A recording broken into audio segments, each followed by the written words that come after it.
Ele, fundador da casa, ela chegou logo em seguida. E aqui acho que acertaram o casamento. A Marie é empresária, além de professora, e trabalha na casa há 30 e tantos anos nas diversas atividades em que é solicitada. E uma delas é a divulgação da doutrina, nesse trabalho de palestrante que há tanto tempo, para nossa alegria, ela nos brinda a cada vez que aqui comparece. Né, mãe? Vamos ouvir então Marie Eisenman.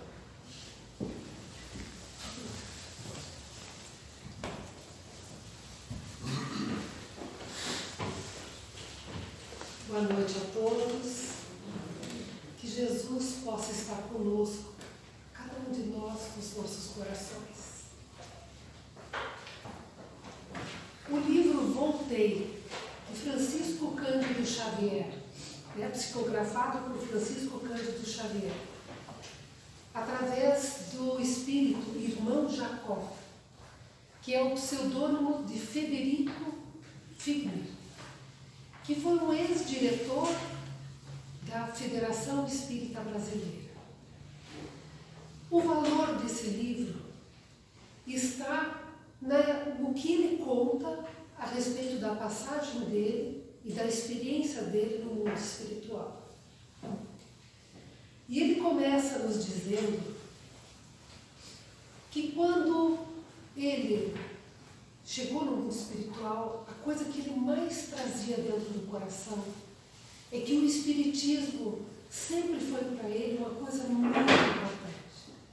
Era algo que acalentava o seu coração durante a sua vida terrena. Ele trazia a doutrina como uma joia, fazia parte do clima que ele respirava, da maneira dele ser. Ele não conseguia se ver sem ser espírita. E diante disso, chegando ao mundo espiritual, ele tomou de uma grande surpresa, porque ele percebeu uma coisa que acontece com muitos de nós religiosos, que ele era muito mais apaixonado pela ideia do que realmente realizador dela no mundo. E isso o deixou extremamente surpreso. E apesar de ter partido essa passagem da vida mundana para a vida espiritual muito tranquila, quase sem perturbação, o que normalmente não acontece com o homem comum, que não conhece as questões do espírito e muitas vezes sofre quando chega no mundo espiritual, não consegue identificar o que aconteceu consigo. Ele não teve nenhum desses problemas. Ele chegou ao mundo espiritual muito tranquilo. Foi recebido pelos seus parentes, pelos seus familiares, por muitos amigos desencarnados. No entanto, intimamente, ele sentia uma tristeza muito grande. Ele quase poderia dizer-se infeliz, porque ele conseguia perceber que durante toda a sua passagem aqui na Terra, ele não havia conseguido realizar uma coisa tão importante, que é a sua transformação íntima. Curiosamente, ele era alguém que visitava muitos enfermos, atendia a necessitados, participava de várias funções na casa espírita, ia aos internatos, ia nos orfanatos, participava de atividades filantrópicas, escreveu livros, escreveu artigos, era alguém empenhado na divulgação da doutrina, mas, no entanto, ele se deu conta, só no mundo espiritual, que ele havia esquecido algo muito importante, que era a sua transformação íntima. E isso o deixou sem chão quando chegando no mundo espiritual. Ao perceber isso, passado algum tempo, quando ele já estava mais ambientado às questões do espírito, ele lembrou-se que uma das atividades que ele mais amava na casa espírita era a doutrinação de espíritos obsessores em reuniões mediúnicas. Ele participou durante muitos muitos anos atendendo a esses espíritos obsessores. E então, uma vez estando no mundo espiritual, ele quis fazer parte de atividades socorristas e se ofereceu para a tarefa. E saiu junto com um grupo de pessoas e benfeitores, é claro, mais preparados para essa atividade. E chegando a um determinado local, ele viu um obsessor que obsidiava um rapaz que ele conhecia quando encarnado. Era um alcoólatra inveterado. E ele, por diversas vezes, nas reuniões mediúnicas, havia atendido aquele espírito obsessor. E ele, então, pensou, é por aí que eu vou começar. Foi até o obsessor e disse, meu irmão, veja o sofrimento desse alcoólatra. Veja o quanto ele sofre já por si mesmo. Você aceitaria, deixá-lo livre desse teu assédio, impulsionando ele para o alcoolismo? Você aceitaria isso? Aí o Espírito olhou para ele e disse, mas não é possível. Até desse lado da vida você vem apoquentar os outros.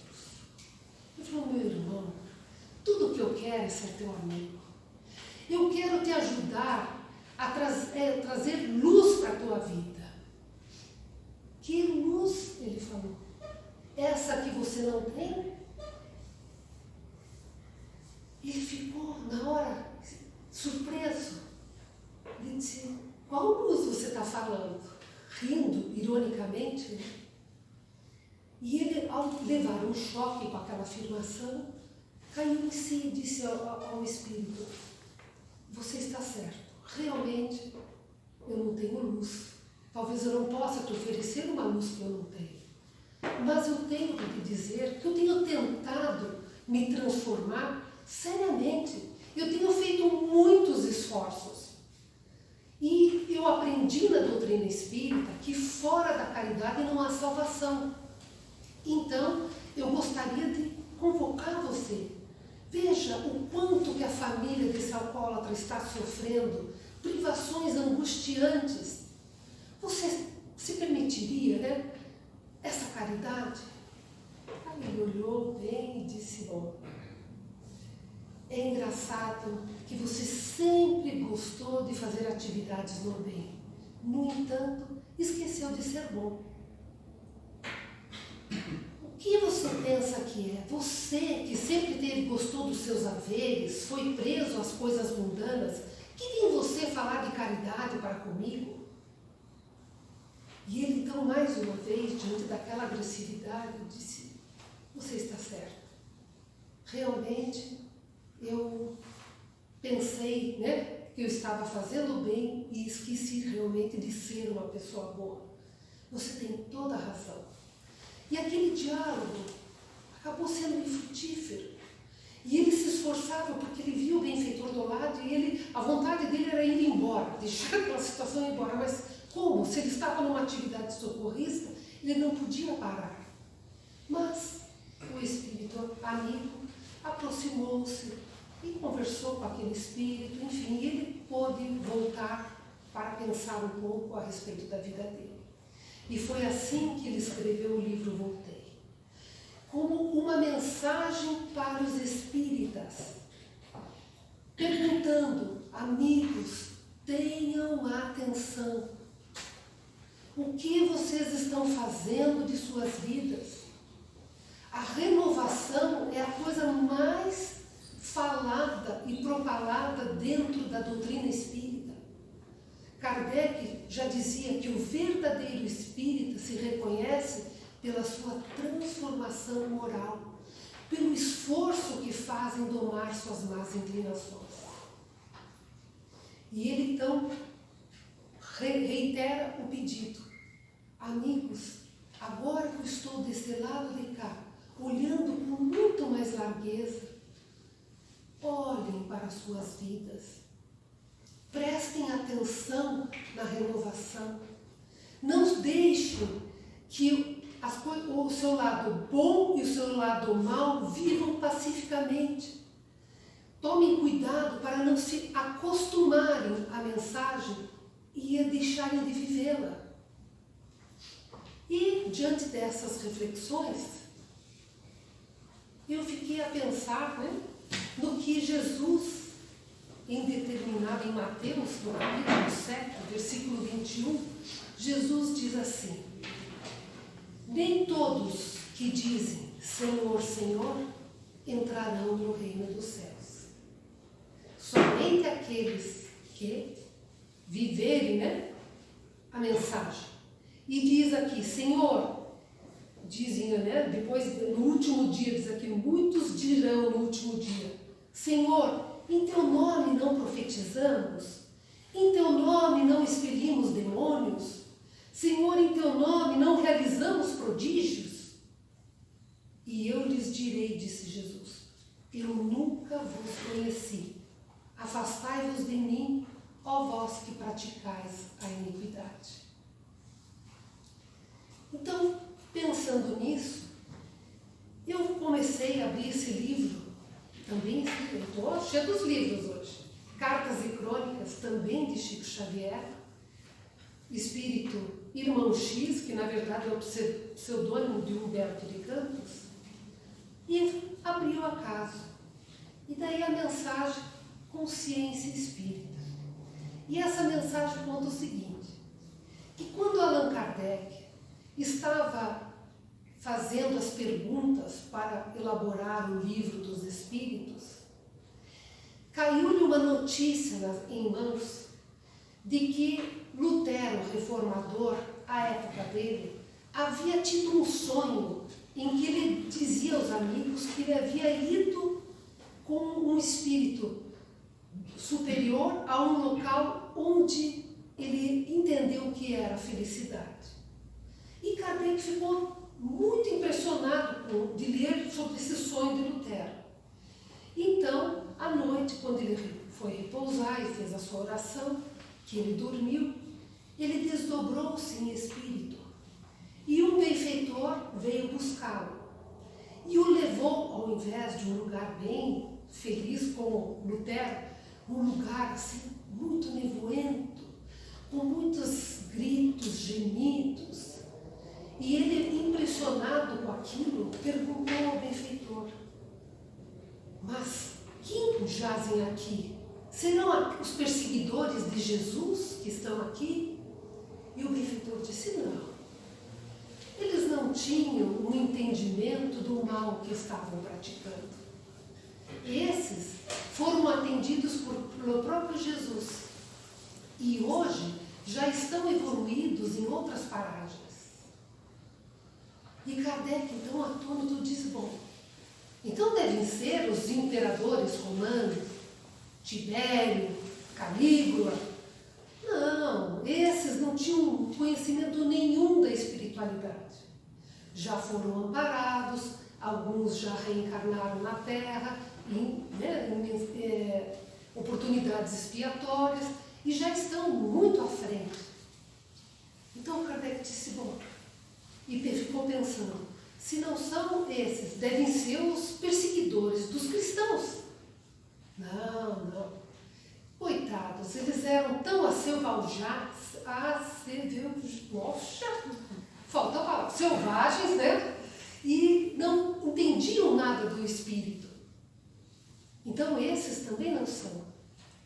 Aí Kardec ficou pensando, então deve ser os da antiguidade, Gengis Khan, Alarico, esses aqui, têm um pensamento. Daí o benfeitor disse, não, meu filho, esses também não são.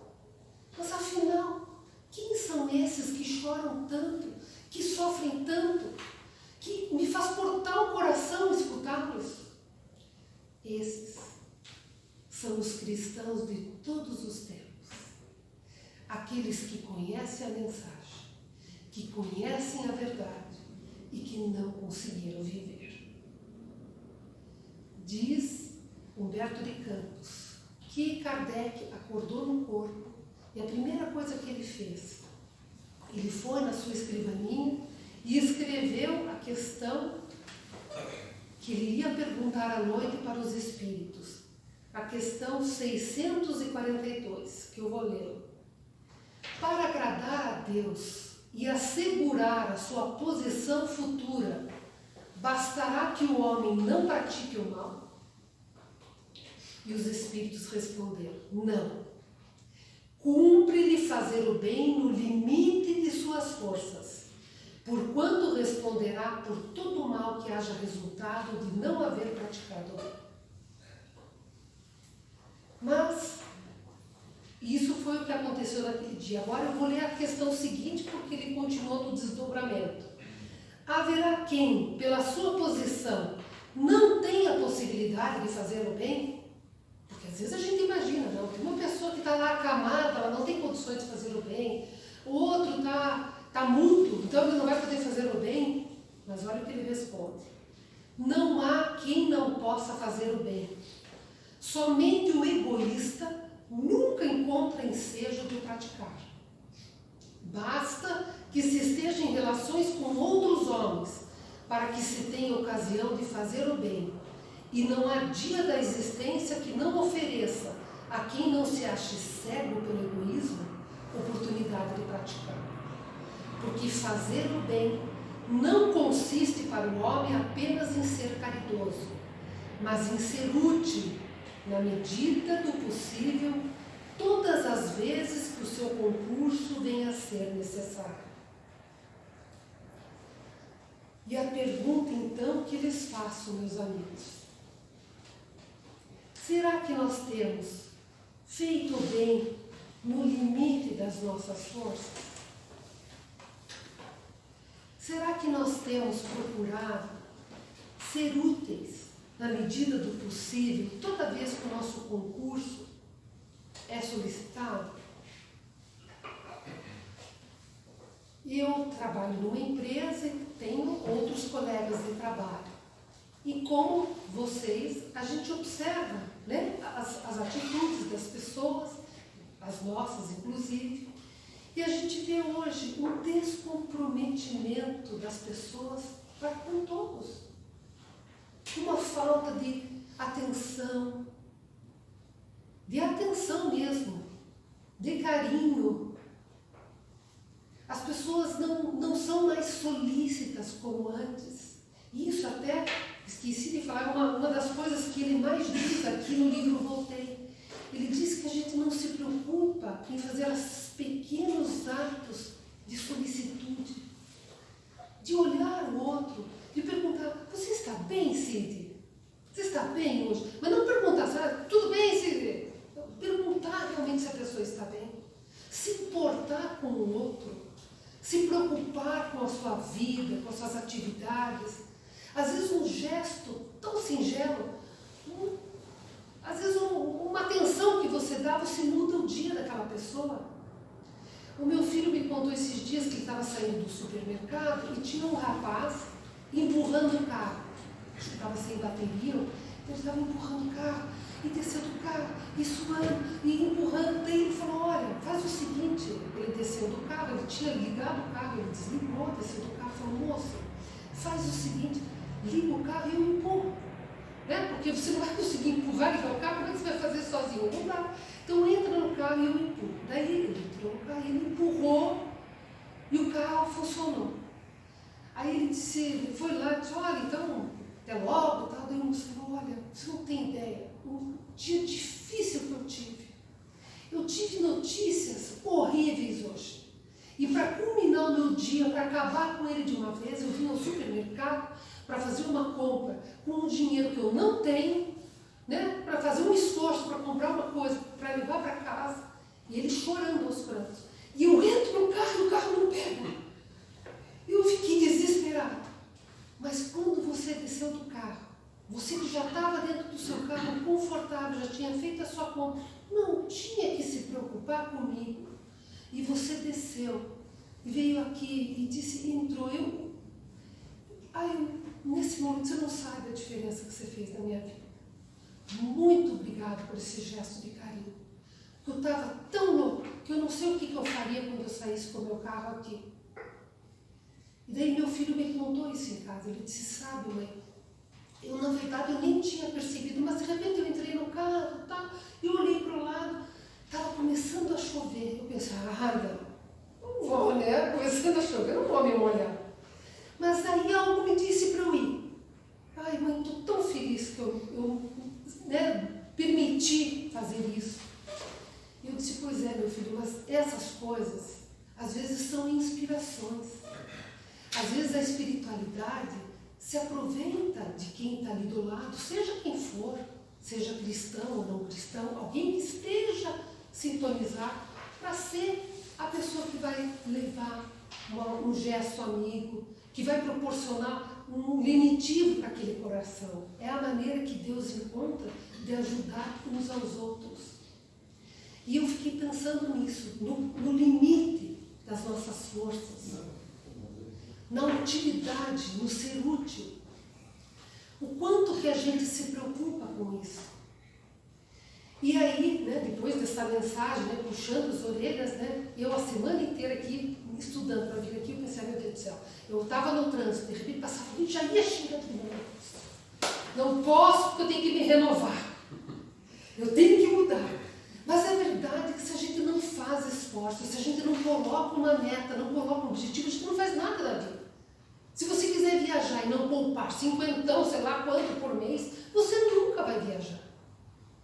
Se você não colocar objetivos pequenos para serem conquistados ao longo dos dias, você não consegue essa mudança.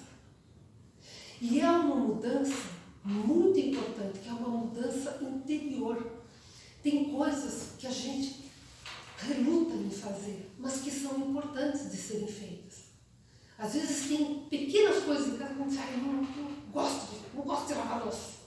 Mas se você faz parte daquela residência, você tem que dar a sua participação. E ele fala outras coisas, por exemplo, ele cita aqui no livro uma coisa assim, por exemplo, reunião de condomínio. Quem é que gosta de uma reunião de condomínio? Horrível, né? Mas vejam, faz parte das obrigações do condômino.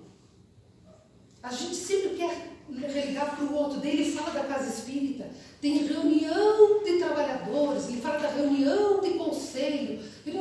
A gente não vai porque a gente tem preguiça. Não, isso é para os espíritas, mas eu tenho que só ficar escutando. É comodismo. Estamos deixando de fazer as coisas no limite das nossas forças. E dentro do lar? E nas atividades assim, da manhã do filho, tudo, quanto tempo eu tenho dedicado para escutar o meu filho, para escutar a minha esposa, a minha mãe? O quanto é importante a gente ter essa autoanálise.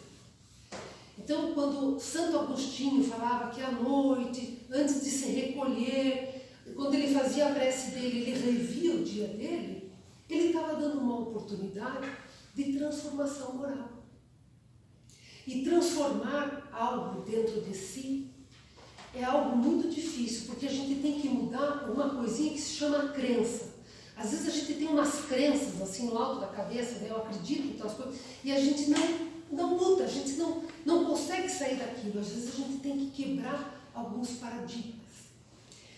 Eu fui com o meu marido, eu contei até esses dias para os amigos, quando eu entrei na casa espírita, eu nunca tinha ido num trabalho assistencial. Sou sincera de dizer que eu nunca tinha ido. E daí o meu marido disse assim, nós recém-namorados, pense, um mês de namoro, aquele fase de encantamento. Aí ele me disse, olha, lá na casa espírita, nós vamos fazer uma visita na favela.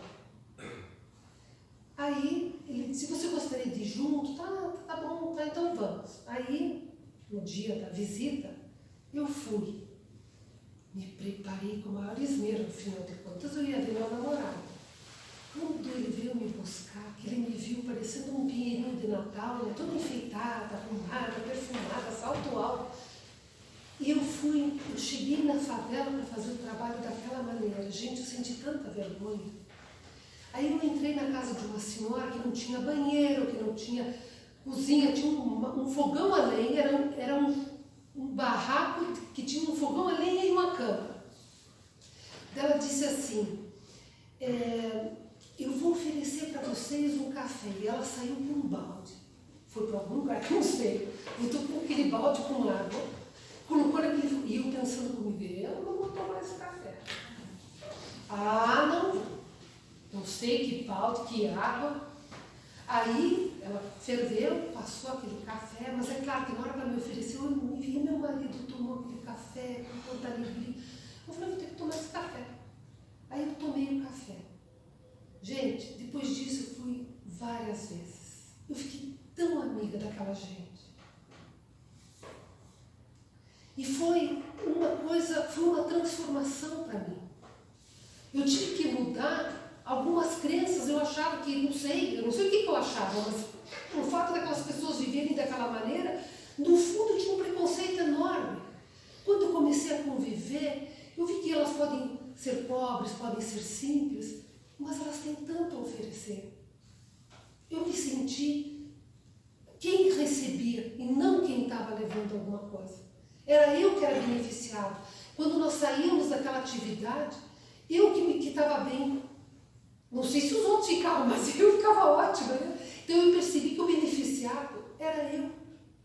E quanto mais a gente exercita o bem, mais a gente faz atividades no bem, quem que é melhor beneficiado senão nós mesmos? Nós que saímos enriquecidos dessa experiência. Claro, essa é uma experiência de uma atividade que tinha na casa. Mas às vezes, quantas pessoas chegam aqui na casa espírita com o coração partido, perderam um filho, perderam um pai. Às vezes as pessoas estão passando por problemas severos de doença, enfim, toda sorte de problemas. Como é bom quando a gente pode sentar com essa pessoa, aplicar um passe, fazer um diálogo fraterno, às vezes um abraço só, sem palavras. Tem tanto valor. Então fazer o bem no limite das nossas forças exige um empenho. Eu não posso deixar solta a coisa. Eu tenho que estar atento. E é isso que Emmanuel fala. Que essa atenção passa também pela nossa vida pessoal.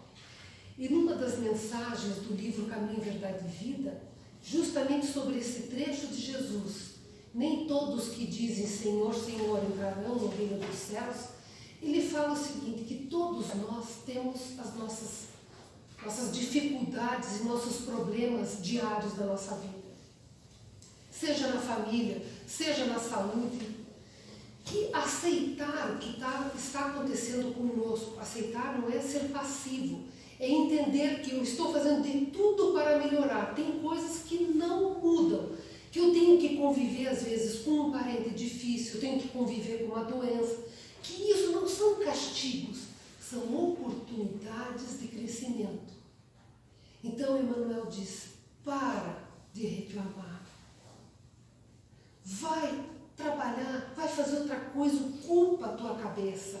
Em vez de pensar só em você, pensa um pouco no outro.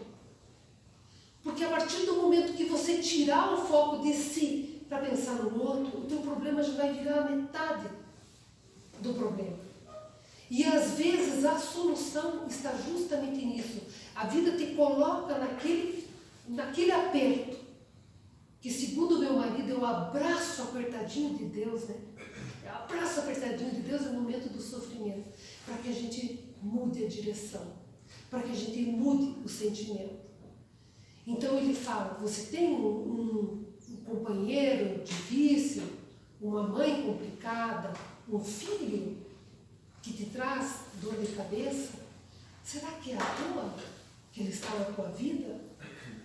Será que Deus cometeu um erro e te colocou aquela pessoa ao teu lado?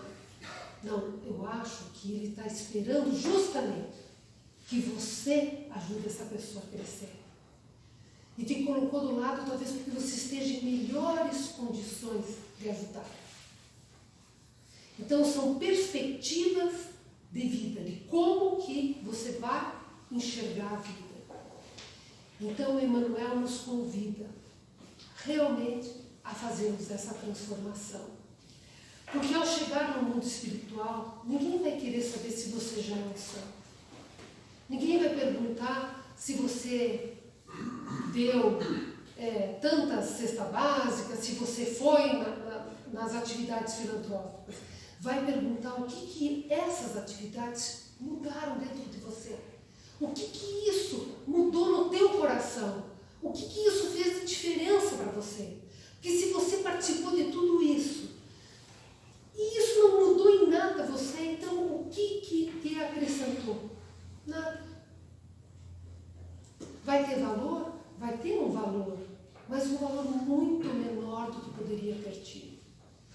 E essa angústia que Figner sentiu, ele percebeu porque ele é conterrâneo do espírito, né, que foi reencarnado do Dr. Bezerra de Menezes. Então, no livro, Bezerra vem atendê-lo. E o Bezerra teve uma experiência de vida completamente diferente. Como médico, ele atendia as pessoas, chegou a vender um anel seu para ajudar uma pessoa, porque ele via, se conduía realmente da dor alheia. E ao chegar ao mundo espiritual, ele, ao contrário, sentiu uma alegria imensa, diferente de Figner, que sentiu uma tristeza por ver que podia ter feito e não fez. Podia ter contribuído mais e não contribuiu. Então, eu gostaria que, nessa noite, nós fizéssemos realmente um olhar para dentro de si. O que eu melhorei nesse ano de 2022? Não vou nem pensar muito para trás. De janeiro para cá, o que eu melhorei? Será que eu sou mais paciente? Eu sou mais acolhedora? Eu sou mais gentil? Eu sou mais tranquila? Tudo isso são raciocínios que a gente precisa ter. E gostaria de deixar para vocês assim, um convite para lerem no Evangelho segundo o Espiritismo, no capítulo 17, Sede Perfeitos, as características do homem de bem. São tantas, e aqui ao final ele diz, essas são só algumas das características do homem de bem. Mas aqui fala que o homem de bem é bom, humano, benevolente, sem distinção de raças nem de crentes, porque em todos os homens vê irmãos seus. E fala muito mais coisas. Mas talvez a coisa mais importante para a gente começar o nosso grande aprendizado é entender que Deus existe dentro de nós, mas existe dentro do outro também. Que todos nós somos irmãos. Mesmo que a gente, às vezes, tenha as nossas diferenças, somos irmãos. E todos merecem a nossa atenção, o nosso carinho. Muito obrigada, meus